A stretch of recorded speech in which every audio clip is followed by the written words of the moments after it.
It happened during a festive family gathering in the village of Umokoro.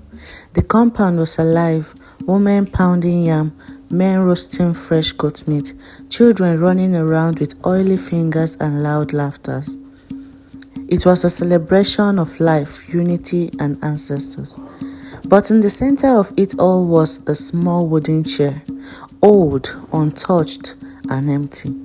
It belonged to Papa Omenka, the respected village elder who had passed on months earlier, a man whose wisdom guided the entire kindred. Everyone avoided the chair, some out of respect, others out of fear. But then, something strange happened. Little Amarachi, not more than 3 years old, paused in the middle of play. Her kola-nut eyes widened. She pointed straight to the chair and said, in a clear, innocent voice, "Mama, Papa Omenka is sitting there. He is hungry." My people, silence fell like a heavy cloth. The talking stopped. The drums slowed. Even the fire crackled quieter. Her mother pulled her close. "Amara, stop that. Don't say such things." But the child only smiled softly, waving at the space as though greeting someone beloved. The elders exchanged glances. Mothers crossed their arms. One elderly woman whispered, "A child does not lie about spirit."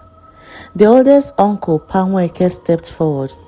His voice trembled as he said, "If the child can see him, then Papa Omenka has come for something." Tradition demanded respect, so a plate of hot jollof rice, peppered goat meat, and a palm wine was placed carefully before the empty chair. As the aroma rose, a sudden breeze swept through the compound, soft, cool, and strangely comforting. The lantern beside the chair flickered once, twice, as though something unseen had lain close to the flame. Little Amarachi giggled. "He is smiling," she said. "Papa says thank you." And just like that, the wind faded, the air settled, the night returned to normal. The elders nodded in understanding, for in our land we know, the ancestors visit when the living forgot to call their names. A child's pure eye sees the doorway we adults have shut. After the night Papa Omenka's spirit visited, peace returned to the compound of Umokoro, or so everyone thought. Days passed, weeks rolled by, and the matter slowly became a village whisper, something talked about in low tones, something elders nodded at knowingly, something mothers warned their children about before bedtime. But Amarachi did not forget. Sometimes she sat near the old wooden chair and hummed softly, as though listening to someone only she could hear. Her mother watched her closely. One evening she asked, "Amara, who are you singing to?" The little girl smiled the same innocent smile. "To Papa Omenka. He sits there sometimes when he wants to rest." Hey! Her mother's heart skipped. But before she could scold the child, a knock sounded at the gate, heavy, hurried, and desperate. It was Panweke, the eldest uncle, sweat on his forehead, breath unsteady. "Call everyone," he said. "Something is wrong." Within minutes, the family gathered under the orange tree. Panweke held up a torn piece of cloth, deep blue and familiar. This was found at the shrine near the old stream. It belongs to Okechukwu, Papa Omenka's first son. A murmur spread through the family. Okechukwu had not been seen for days. Some said he traveled for trade, others said he was avoiding death. But none knew the truth. Amarachi raised her small hand. "He is not gone," she said softly. "He is calling for help." Everyone turned to her. The girl pointed towards the forest path, the same direction where her father had once carried her on his shoulders. "The spirit of Papa Omenka is worried. He said Okechukwu is trapped, and he cannot leave the forest by himself." A cold chill swept through the adults. One elder muttered, "A child has spoken.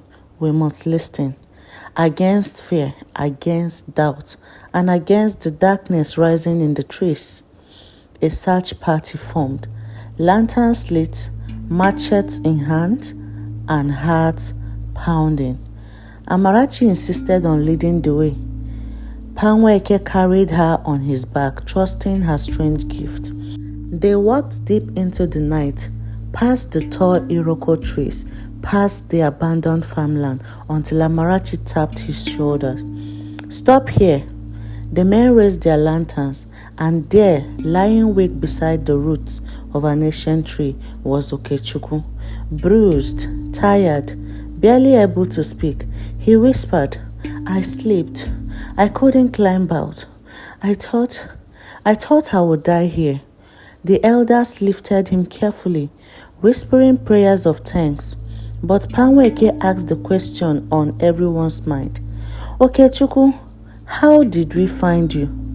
Who showed us the way?" The wounded man's eye widened slightly. "A figure, an old man." He kept pointing. "He guided me to shout. He led you to me. He looked like Papa." "My people." The men looked at each other in silence.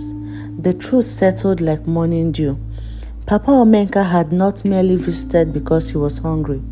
He had come because dangers lurked among his children. They returned to the village at dawn, carrying both Okechukwu and the story of the night. Amarachi simply smiled and walked to the old wooden chair. She whispered, "Papa, they found him. You can rest now." A gentle breeze brushed past them, warm, peaceful, like a grandfather's hand patting on a child's head.